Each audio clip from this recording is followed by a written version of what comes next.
Mga angkol, real talk sa ta.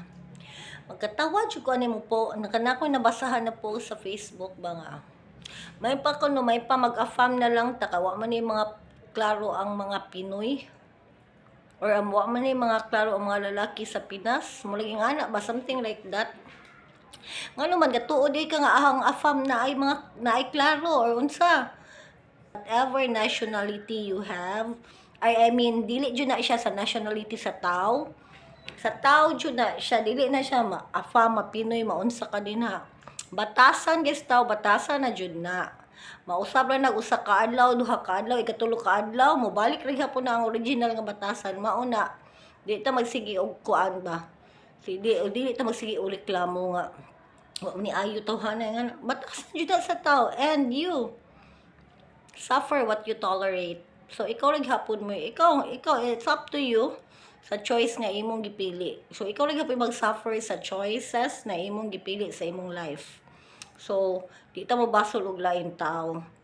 Tas para nako lang no, character is very important. Ang batasan jud sa tao mo'y tan-awa.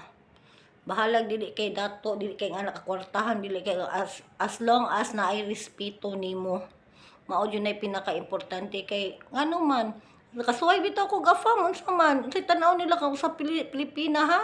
To think nga I'm a college graduate, degree holder pa ko nga sayo no naman gihapon ko. You can really see how disrespectful and how low they look at Filipinas.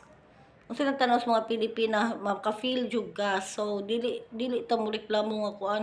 That's why kung ganahan pa lang ko nga, oh, may problema sa kwarta. Na siya kwarta. Daghan kay siya kwarta, may problema. He's a good provider, actually.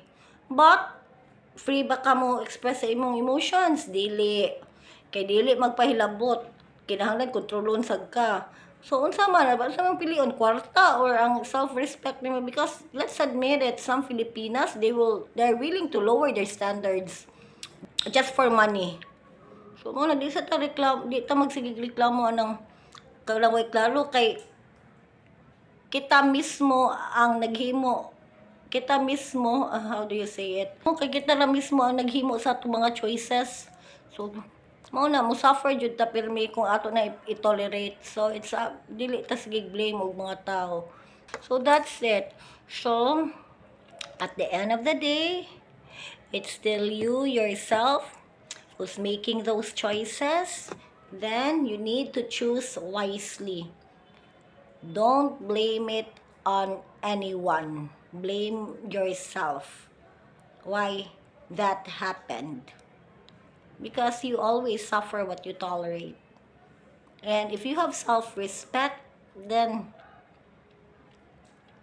you'll see your worth, you'll see your value. And so that's it. Maula na siya mga auntie, mga uncle. Mwah!